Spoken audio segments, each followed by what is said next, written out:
Welcome to Radford Design Thinkers, a brand new podcast brought to you by Radford University.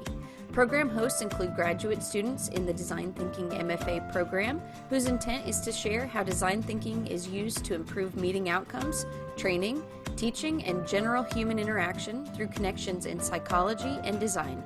With that, we welcome you and hope you enjoy.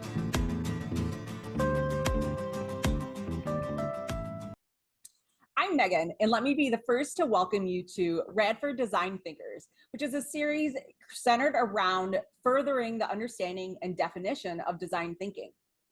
We're excited to get rolling with episode 1, but first, I think we should have some quick introductions. I have with me Katie and Nancy, who are my co-hosts and fellow students of mine at Radford University. Hello, everybody. Hi. Nancy, do you want to start with a quick introduction? Sure. I'm Nancy Bosca, and I'm from the edge of the Rocky Mountains in Calgary, Canada. I'm a college instructor teaching interior decorating and kitchen and bath design with a background in industrial design and drafting. I love my studies. It has been a challenge for me, and my success in the program acknowledges that I'm in the right place at the right time. Katie and Megan and I are passionate about learning, design thinking, and sharing it with you. Hello, everybody. I'm Katie Brobst. I am a small business owner in Chattanooga, Tennessee, and I also do a lot of art education. This is my second year as a student in this MFA program at Radford, and I'm just fascinated by the whole world of design thinking and how it relates to my life, both in work and outside of work. And last but not least, I'm Megan Williams. I'm a career and technical education secondary instructor in Mount Pleasant, Michigan. And I think it's a violation of Michigan code if I don't show you on my hand where I live, because I live in the Mitten State. So I am like right here in the center. So now you know where I'm at. So anyways, I joined Nancy in that world of interior design education, except I'm educating like 9th through 12th graders. So I'm right in the middle of my master's journey and I'm loving every minute of it.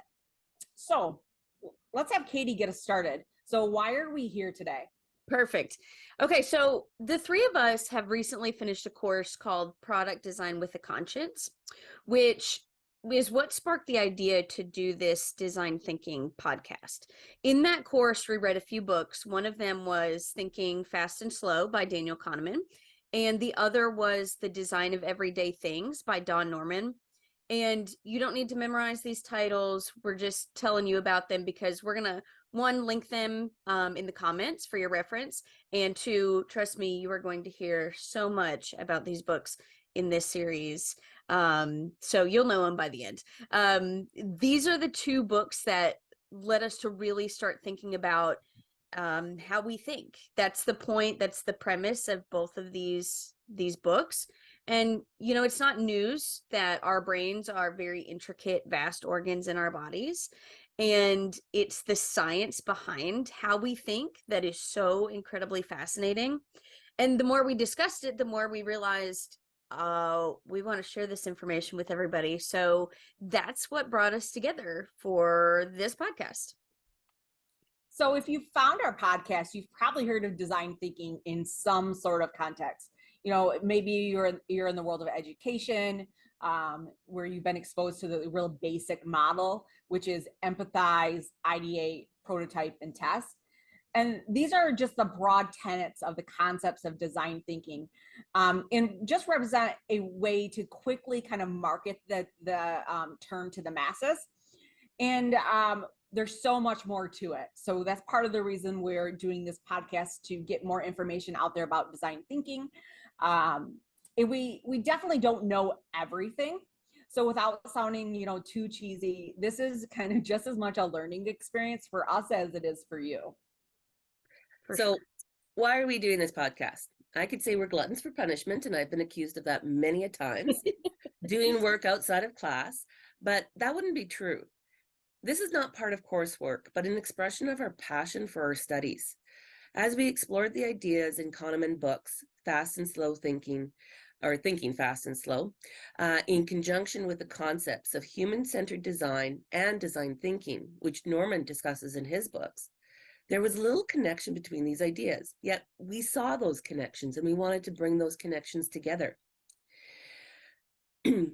Design thinking is the art of problem solving with humans at the center. Understanding our thinking process and why humans think in a particular way in each situation allows us to manage how we think and then adjust or change it as we need to. Connecting the dots of design thinking and fast and slow thinking may transform what design thinking is and redefine what a designer is and should do. So I guess let's get rolling with everything. Yeah, So let's start episode 1. let's get started here. All right. So in this episode, we're really trying to introduce kind of the broader topics of what we want to discuss in the series as a whole. And we're going to circle around the ideas that Daniel Kahneman goes through when thinking fast and slow. I'm trying to get my book in there. So that's what the cover looks like. And we've already mentioned it, obviously, here in our first intro. But for those of you who aren't familiar with the book, it's really essential for anyone who's going to be working with people. It honestly, it is a lot to absorb at first. It's not an easy text. So you have to really be prepared, especially if you don't have a lot of knowledge in psychology. And I didn't have a lot of knowledge going in. And I think that led me to struggle a lot with the first 2 sections. And I actually stopped reading it because I started pre-reading it in the summer for a course. And then I thought, well, my brain is in summer mode. I can't process this information. So I put it back on the shelf and said, all right, I'm going to restart it when we start the semester. And when I did that, it kind of goes to the concept of priming that we'll talk about later. Is I wasn't primed to read it in the summer because I wasn't in my kind of education mindset. But once the semester started, I for one, I knew I had to read it. And I kind of just got myself primed to read it. So kind of what I'm saying is stick with it, and you might pick it up and then you might put it down, but pick it back up again later. And I promise you'll understand it once you get going. A light bulb's gonna click on, and then you'll really kind of change your perspective on how you're on your day-to-day life, I think. Mm-hmm. Yeah. I think so. So just a little bit about Daniel Kahneman too. He's a Nobel Prize winner in economics, and he's author of several books and many published papers. Thinking fast and slow has become a pretty big staple in behavioral psychology. And just to read kind of from the book jacket, it says, System 1 is fast, intuitive, and emotional. System 2 is slower, more deliberate, and more logical. The impact of overconfidence on corporate strategies, the difficulties of predicting what will make us happy in the future, the profound effect of cognitive biases on everything from playing the stock market to planning our next vacation. Each of these can be understood only by knowing how the 2 systems shape our judgments and decisions. So our brains naturally use fast and slow thinking. It's not something we learn, it's just human biology. And Kahneman defines system 1 and 2 through how we react with our environments. And while we don't, require that you read his book to understand our podcast series, we do recommend it. System 1 and System 2 are going to be discussed often. And while we're going to cover both systems, if you're still struggling with just the general concept of what they are, take the time to read through at least sections 1 and 2 of Thinking Fast and Slow. There's also a number of different podcasts and books out there that summarize the entire book into, kind of like a nice little workbook. So you can also grab one of those too. So anyways, what's different about our podcast is that we're going to cover this topic and show you how it impacts design thinking, as opposed to just summarizing the contents. We want to show you how you can apply this to something in your life. So I think that probably it's a good idea now to have Katie tell us what design thinking really is. Yeah, I think that's a good idea. My dog has decided to come into my room, so if he makes an appearance behind me, just know it's my large dog and not anything else. So design thinking is a process used to design and understand a body of knowledge. It's a problem-solving approach that's used to improve processes, which could be services or product design. Take, for example, Netflix. When Netflix first started, you could go online, pick out whatever DVDs you wanted, they'd get delivered to your mailbox, and then you'd watch them, return them. With time, Netflix utilized design thinking to try to get ahead of the curve, so to speak, to try to stay up to date with what their customers wanted. So they cut out the DVD deliveries and they went full streaming, which now we have just countless streaming platforms that have, kind of been molded off of that same platform. So they cut out the inconvenience of having to wait for the mail to bring your DVDs, and they focused on what their customers really were looking for and what they wanted, which was utilizing design thinking. I'm sorry, it's utilizing design thinking, but it's also utilizing human-centered design, meaning they put their customers at the center of what they were trying to do. So human-centered design focuses on the fact that everything from the pencils that we're using, the computers that we're using to record this, the devices you're listening to, has been designed with specific intent. We are designing this podcast in a way that hopefully intrigues and engages you all as listeners.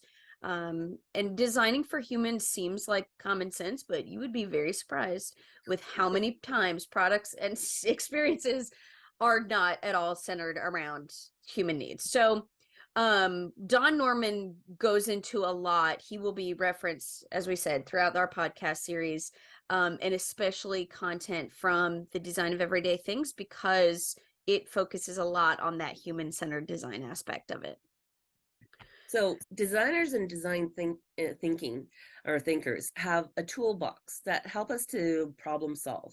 These tools are often activities that engage the problem stakeholders. So if you have a problem with, like with Netflix, they probably talk to their clientele, they probably talk to their delivery people. How is this all going to affect their change from going from a mail service to an online service?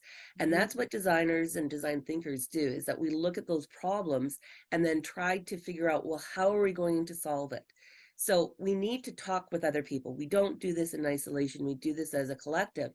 And there are a lot of different options to help us to do that work. So here at Radford, we've been using the Luma Institute book of Innovating for People handbook of human-centered design methods. Yeah, and Katie's showing it. Mine's digital, so I can't show it to you. Here it is in my computer. Yep. So Luma stands for Looking, Understanding, Making Activities, LUMA. Okay, it makes it really easy to remember. This is one of the first books we all purchased for our studio courses and have used it constantly since. The Luma Institute provides professional design thinkers with tools to organize interactions with clients, students, coworkers, or whoever you're interacting with. So it might be stakeholders or even just people who are interested in helping you out. Each section of the book provides activities for the professional to define, empathize, ideate, test, and then prototype, the stages of design thinking. So they work in collection with each other, and they're designed that way. You can purchase a Luma workbook, both digitally and paper. I have my digital one. Megan and Katie have their rather well-worn. Yes. I have the note cards too. I should have brought them. Oh yeah. I brought the note cards. So Luma's got a good way to get all my money, for one. But because I also subscribe to their workplace on their website. Oh, yeah. They have a lot of great tools. I'm not trying to be like a sponsor for Luma unless they want me to. Yeah. Give me a little bit of money. But Luma has, like Nancy said, Luma's got a lot of different solutions and a lot of different ways to use their tools to find solutions too. It's pretty amazing. And if you do anything in the design thinking world, I know that all of us, Nancy included, because she probably has her computer everywhere, this book is never very far from me. Whenever I'm doing anything school related in this program, that is not far away. because it's just chock full of information. So it's really neat. Yeah, my Kindle always says that I haven't finished the book yet. Yeah, sure you haven't. I don't believe Kindle. I'm always at 10%, but it's 10% of something else. So That's if you haven't grabbed the book, we really encourage you to do so.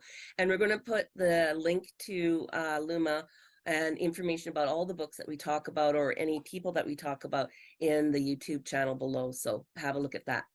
And just as your information, Luma is only one type of toolkits that are out there when using design thinking. So there's a lot of different toolkits out there, and it just happens that we've been using the Luma one through our studies.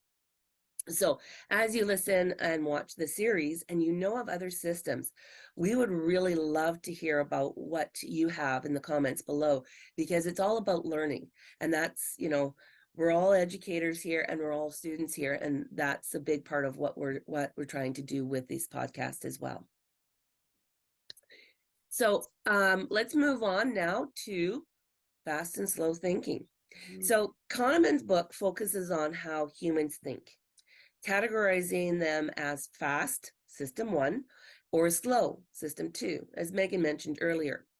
Fast thinking, system 1, operates automatically and quickly with little or no effort and no sense of voluntary control. So it's very impulsive and intuitive.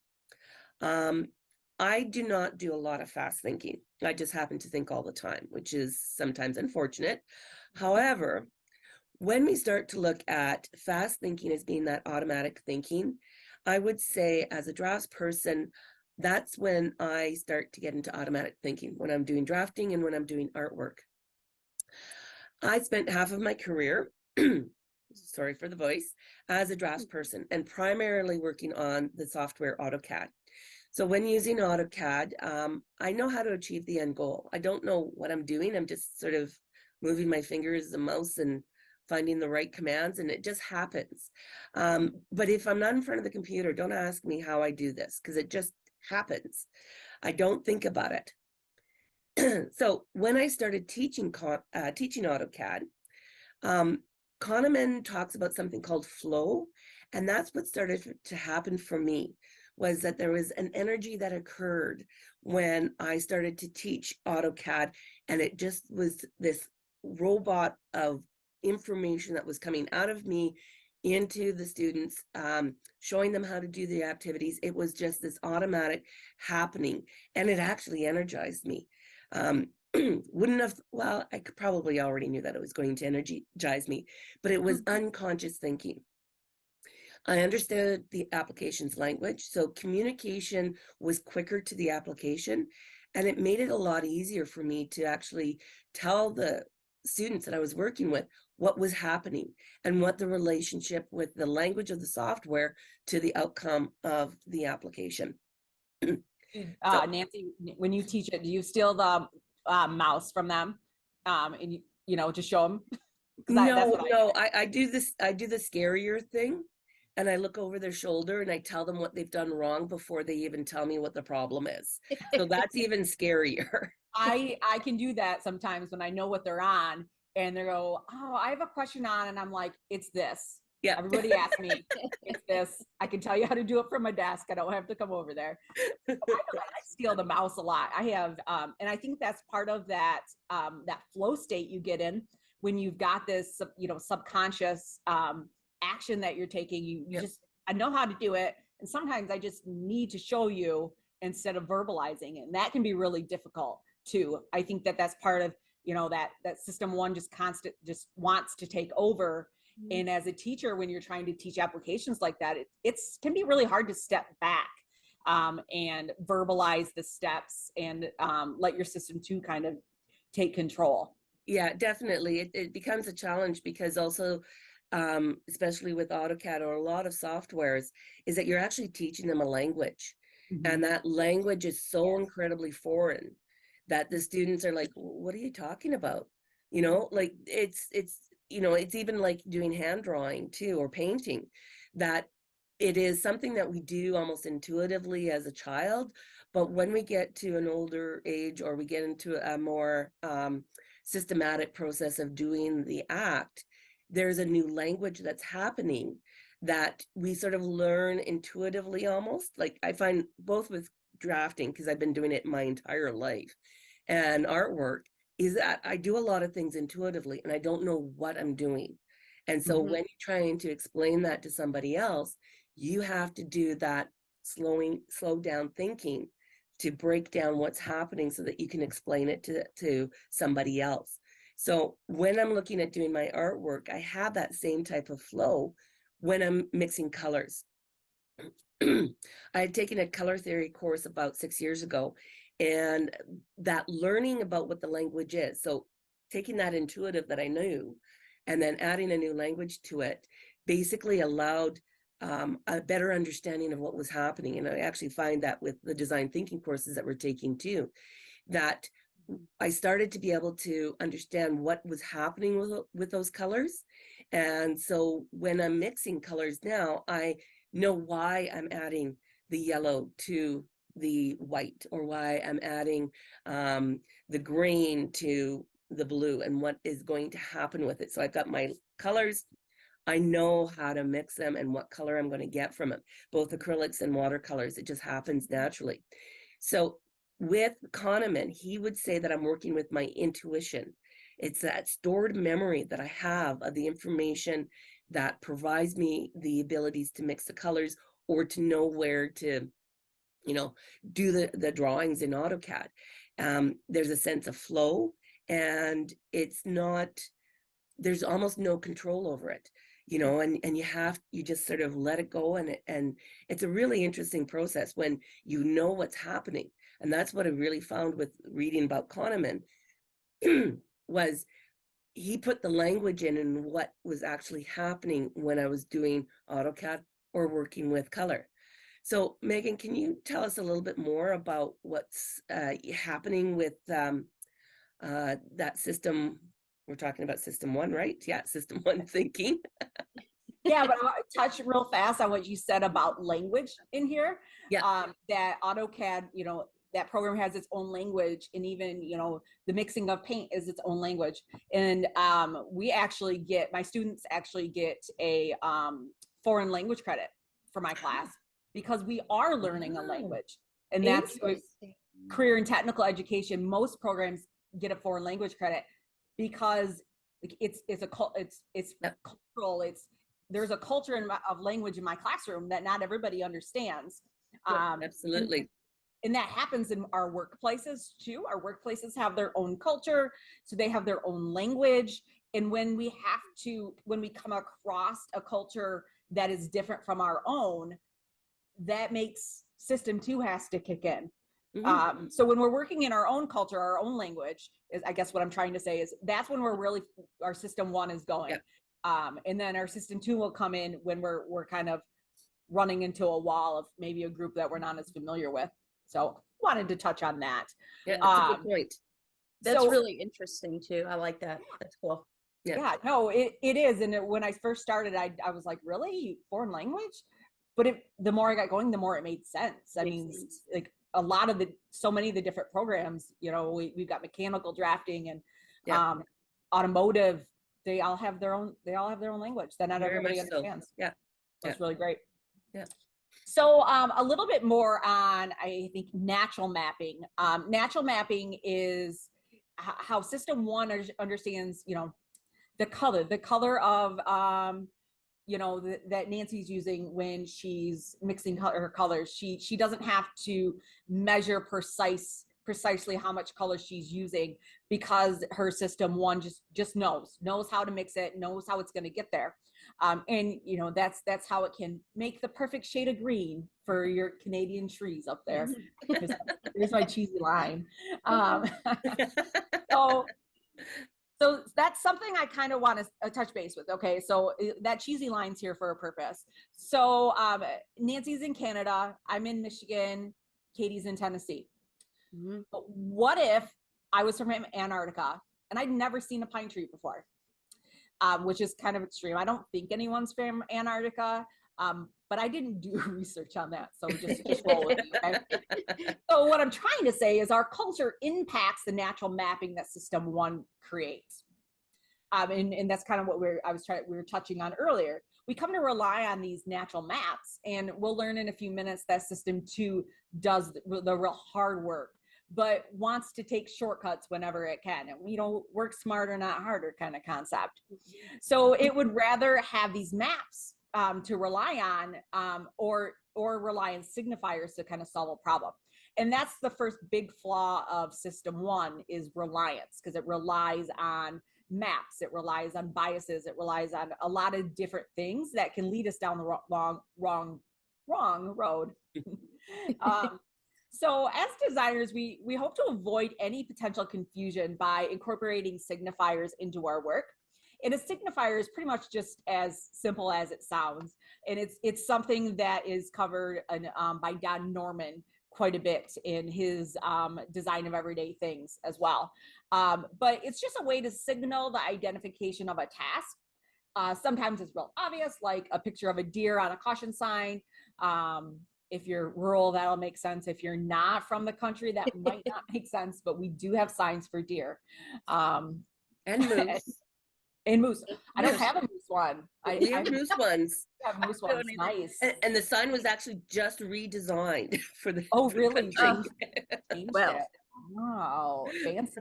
We probably have elk, because we do have some elk up north, but yeah, definitely no moose. That would scare me if I saw one. Those things are big. Yeah, you go a little bit further south from me and you'll start seeing ones with alligators on them. Yeah. I don't want to see that. So, Yeah. We cover the gamut signs of wild animal signs, except for the kangaroos. Oh, yeah. Yeah. All right. So we might have the signs, the alligator signs, which I hope we don't, I hope to not see. But we might take maybe a more subtle approach. It's not a specific sign, and maybe we're just placing a trash can by the door, hoping that signifies for people to throw their trash away as they walk out. Now, if you're a teacher that, at least as high school students, it doesn't really happen. They don't. Wishful thinking. But I hope they make the connection. But either way, we're communicating an action in what we hope is a universal way, and relying on system 1 to understand that natural mapping. So here's how we overlap design concepts with psychology concepts. So Norman does a really excellent job of breaking down signifiers, as I said earlier, and it allowed for us, when we were going through it, to really start making connections to system 1 and how system 1 works. But what happens when you encounter a situation where your map doesn't fit? How does your brain react? And if we can't call in system 2, then we're going to allow for mistakes and errors to happen. And we don't want to put our clients through those things. So I have a really good example that kind of breaks it down into kind of the most basic explanation of how system 1 and system 2 work. When I was a classroom teacher, I do a lot of art education in the community, and but when I was in the classroom, I used this game called ASAP. And basically it looks like this when you get it out. It has 2 stacks of cards. The first stack has every letter of the alphabet, 1 letter on each card, and the second stack has different categories. And the point of the game, it could be as many people as can get around this deck of cards. You flip the cards over at the same time, and the first person who can react and say a sport that starts with B, which of course this one's pretty simple, but some of them are not as easy as this. So the first person to blurt out a sport that starts with a B gets that title card. And then, the game moves on. Whoever has the largest amount of cards at the end wins. But what's funny about this is sometimes you get, of course, there's Q's and there's X's and there's all these other hard letters and that match up with presidents, or I'm trying to think, a candy bar that starts with X. Well, when those cards start flipping, depending on the age of the students, people, even adults, they want to be the first ones. And so they will blurt out, think of this one, sports and B. Sometimes people will yell out banana, just because that is the first thing that comes to their mind. And it's a B word and you're trying to move fast. And so that's system 1. But then when you have something harder, then system 2 kind of has to come into play. And, kind of really think about, well, you're still rushing, but whatever. So this is a great game. I've used it so many times, and it's fun to play no matter what age you are. I promise you adults would like this game too, because it's just fun. It's just fun. So with that, then system 2. So system 2 is really considered the slow thinking headquarters of the brain. It's a lot of times referred to as the lazy system, but we don't really like to use that term a whole lot because it's not lazy at all. It is the one that has to be kind of called into action. But it's in charge of reasoning. It's in charge of, just more in-depth thoughts, effortful reflecting, decision making, things like that.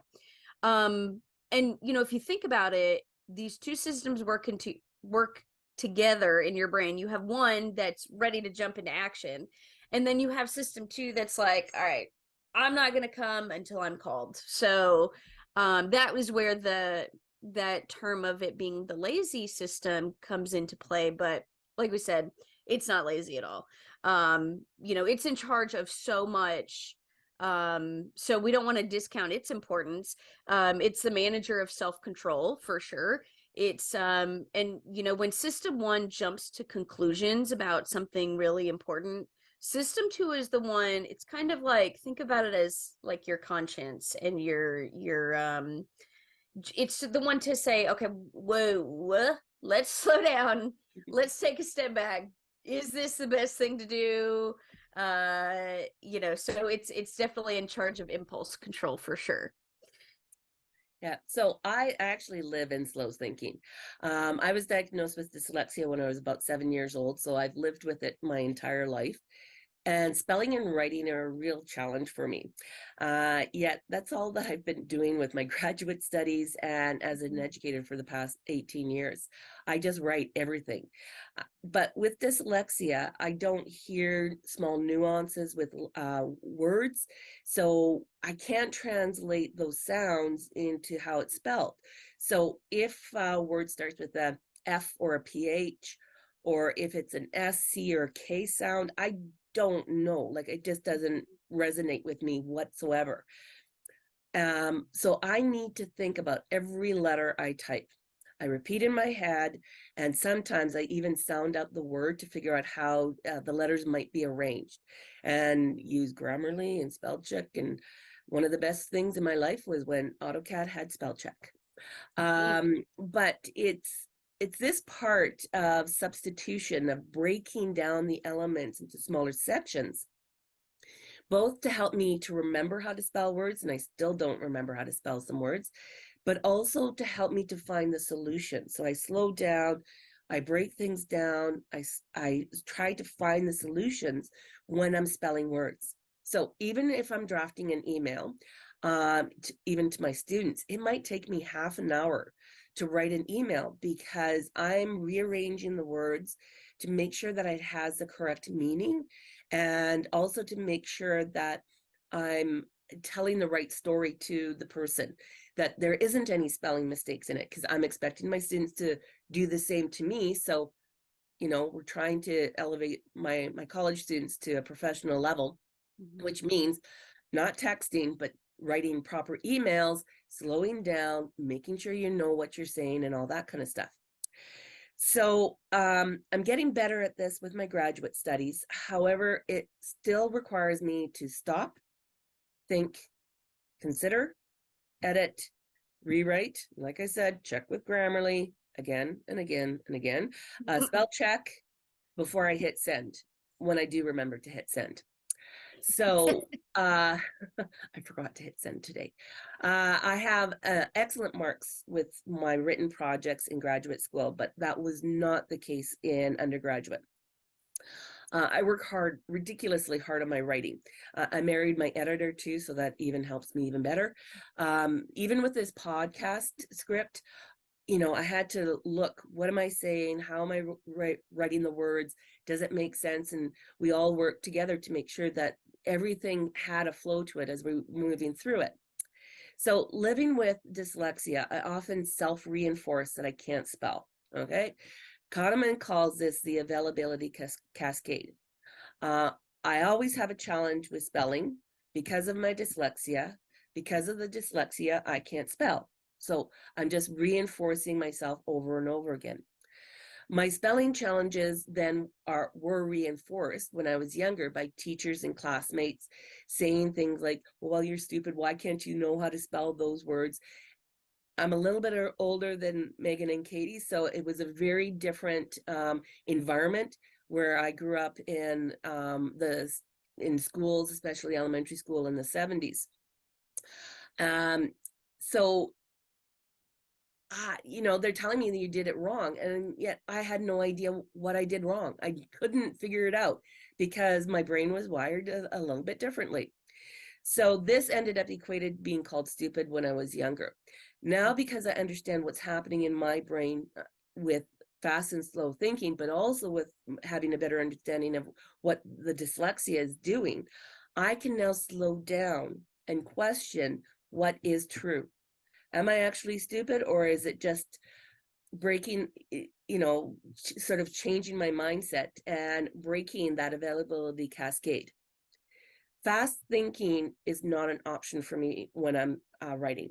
I've learned that I'm good at writing, but it takes me time and I need to have patience on myself.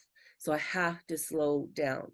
However, when I'm dealing with color or AutoCAD, it's like breathing to me. I don't think about it at all. And that's the biggest difference between that fast and slow thinking. Yeah. And that's really good point too, when you say that, like the AutoCAD is, you don't have to think about it. Yeah. It just flows. And it's nice in our work days to have things where that happens, where I don't have to put as much energy into this because I've got my system 1 working on it. And then later on, okay, now I do need system 2 to kick in. We need balance. So we're not saying that you should never use one, or you should never use 2. We need to use them both. And that's how we really create a balanced day. And I wanted to touch on Grammarly, because Grammarly, I haven't really used until recently, even though it's been around for a little bit. But it is really great because it frees up space in your brain so that you can do critical thinking. Grammarly's not do. Grammarly's helping you with your spelling and your grammar and your precision and whatnot, but it's not able to critically think for you. AI seems to be popping up like crazy right now, especially for writing programs. Mm-hmm. And I've looked at a couple of them. I actually looked at one with a student because we were joking around about something.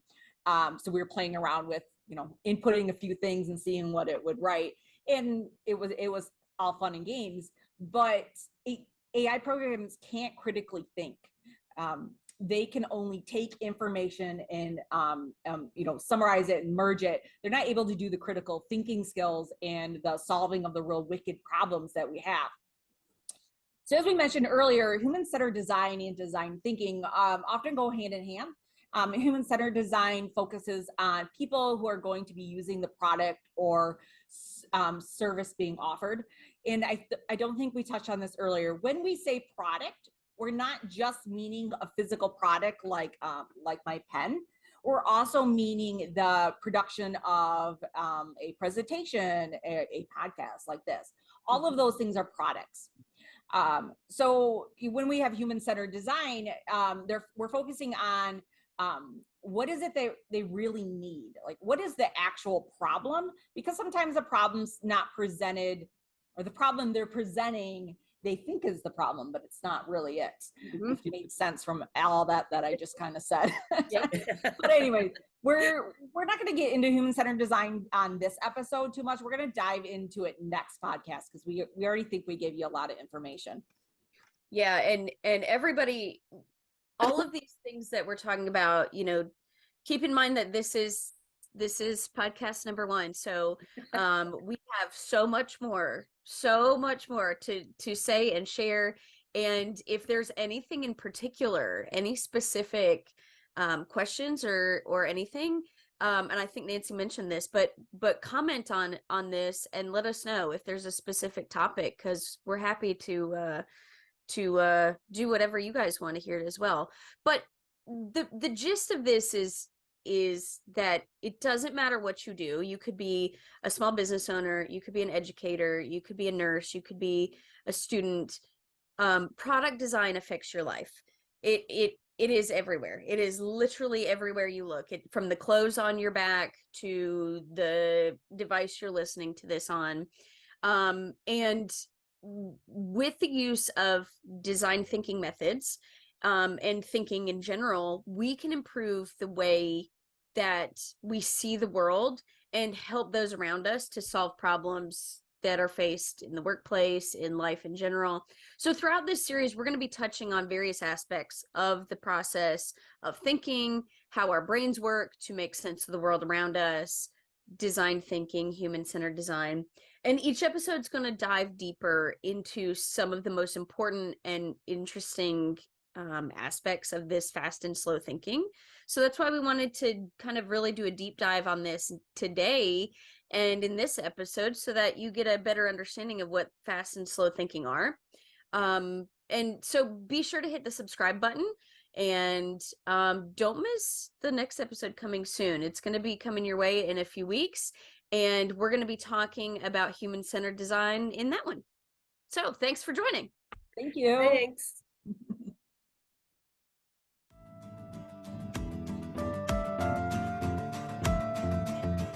Radford University is in Radford, Virginia, USA, but is accessible worldwide with online programs such as the Design Thinking MFA. If you're interested in learning more about our program, please check out www.radford.edu for more information.